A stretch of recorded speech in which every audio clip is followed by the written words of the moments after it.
Welcome back to Americade 2024, guys. We are out today on the Harley Davidson Sportster S. This is their hottest bike in the Sportster lineup. We've got a digital display, 4 controls on this model, but they make it in a couple different configurations. We're going to discuss all the features on this bike, give you a walk around, demonstrate the power and performance on the highway, and talk about the comfort. Let's get started.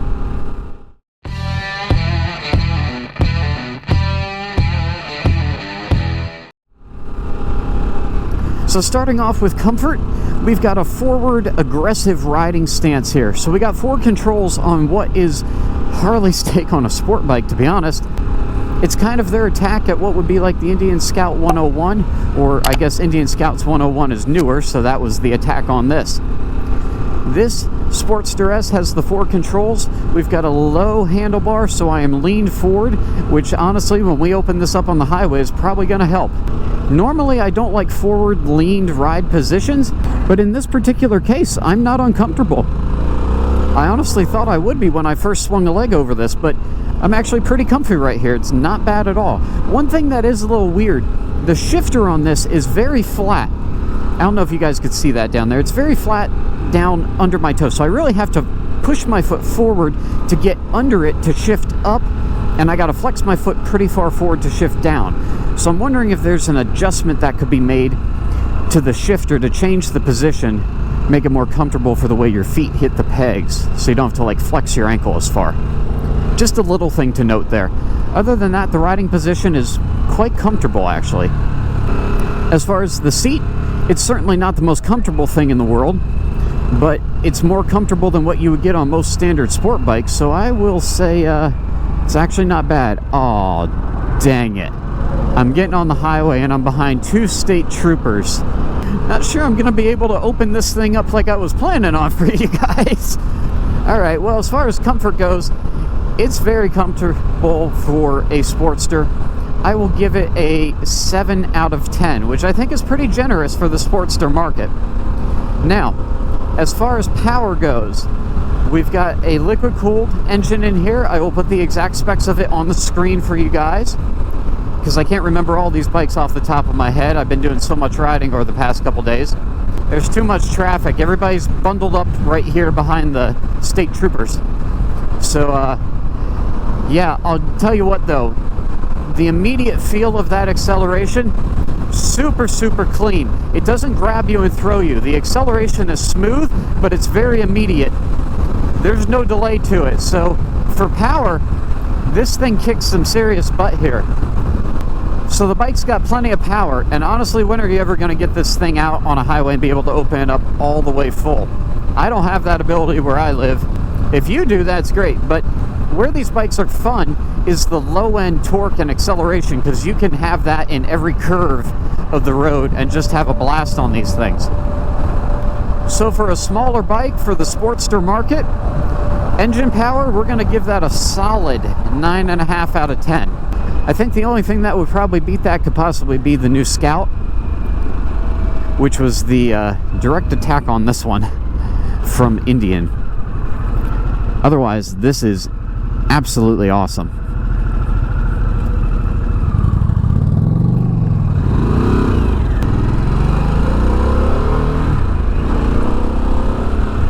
We're going to pull over up here, hop off the bike, do a quick walk around and show you guys all the great features that this motorcycle has to offer.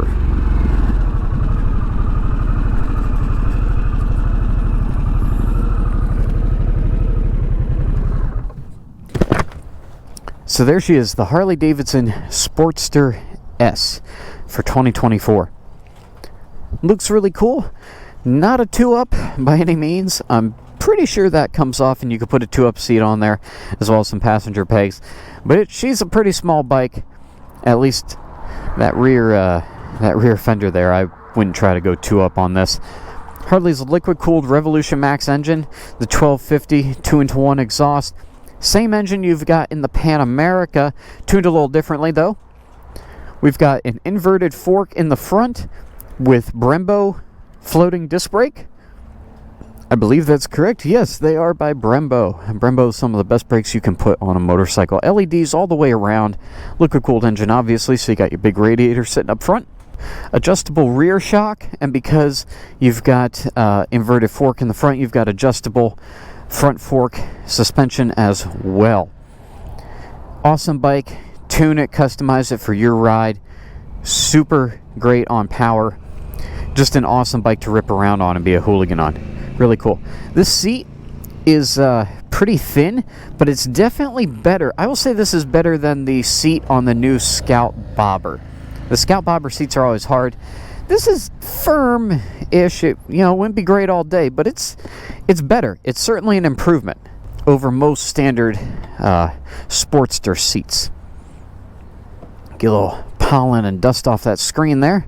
We'll fire her up and show you guys the screen.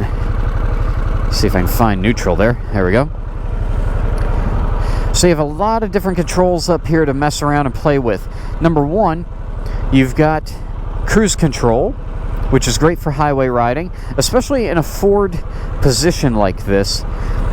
Having cruise control and being able to straighten up and at least, take one hand off the throttle or switch hands on the handlebars can help your back on a long ride. We also have heated grips. I don't know if the heated grips are standard or not, but that's an option on here. We've got it installed. We also have music controls and voice control over here. Obviously, there's no speakers on the bike. You would pair this system up through a headset in your helmet, and then you could use voice control to control stuff like Siri or, request stuff through the bike for music to skip to the next song, whatever. Music controls over here for volume, play, forward and back, all that good stuff. And then there's a mode button up here for switching your riding modes on the fly. We have a couple different screen options in front of us. We have navigation. Now, it has to be paired to your phone in order to have the navigation. Bluetooth for phone will also put information about what song you're currently listening to in your headset on the screen. Here, this will give you more information about your bike. We've got tire pressure monitoring, engine temp, voltage, diagnostics for the bike as well, and then you can mess with the settings. You have 5 customizable ride modes. You got rain. Actually, let me double check that. Yep, we got rain, road, and sport. We're leaving it in sport. That's the most power accessible for the band. And then there are 2 customizable ride modes, so a total of 5. You can change the power band and traction control amounts to make a ride mode that's custom for yourself. On the main display here, we've got digital tach, speedometer. That's outside air temperature and looks like a fuel gauge. That's about it. It's nice having a digital display, but it's not super overwhelming. There's not too much to it. When I come to a stop, and I didn't really have any stops on the ride till I'm coming back to the demo area, bottom of my thigh is resting on the top of that heat shield for the exhaust. So the exhaust is not well placed, at least for me. I don't know if this information helps you, but I have about a 29-inch inseam. But the exhaust positioning looks like it could be a little bit dicey if that exhaust was really, really hot. Now, it's not the worst thing in the world. It's a liquid-cooled engine, but even still, my Gene is resting right against that. I don't feel the heat, but just something to note. All right. We've gotten off the highway. We demonstrated the power, talked about the comfort, and walked around. Let's get twisty with it. Talk about the handling here. This is a very, very fun bike to throw around. You can lean it over hard. It's aggressive in the curves. Very nimble and quick. I mean, we're talking fingertip counter steering here, guys. It's super light. And I know you could press super hard with one finger on any bike and make it lean. I get that. I mean really light, nimble handling. It's very quick and aggressive. If we're talking about a lane position change, like let's say there's a pothole and you need to go from left position to middle, let's just dodge over to middle, back over to left. Super light and quick in the handling, very flickable. As far as the style goes, it's very aggressive Sportster. It's different than any of the other Sportsters in the lineup, certainly different than the Iron like I have, and it looks cool, I think, in my opinion. It's definitely very similar, I think, to like the Scout or Scout 60. So It's a good competitor, especially with the 1250 Revolution Max. Now Indian's got their new 1250 engine in the Scouts to shoot back at Harley's Sportster S, so the battle continues. Harley versus Indian, the two great American motorcycles.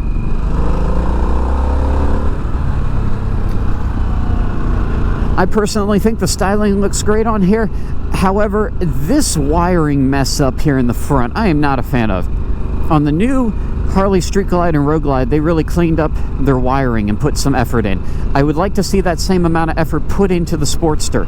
There's so many wires going everywhere. Harley's never been good about internal wiring and cleaning up the wiring mess. So I would love to see that happen, because Indian's is all like internally wired and it looks very clean. I wish Harley would get on board with that. It just doesn't look as good when there's wires going everywhere. Not that you're looking down there too much, but still, when you're paying a premium price tag for something that's really nice, you shouldn't see all the wires going everywhere. I think it should be internal. As far as style goes, that would be about my only complaint on this. We had a rider down out here earlier, so it looks like they're still cleaning up the mess from that.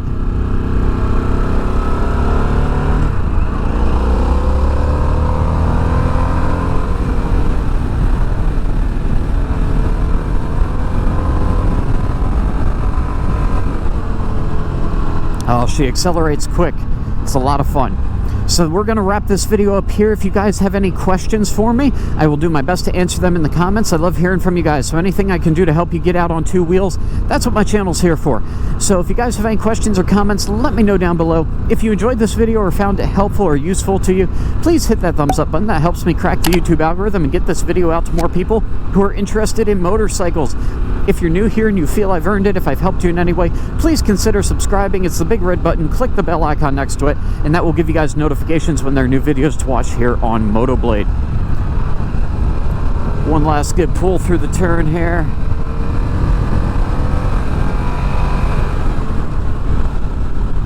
Oh, that's fun.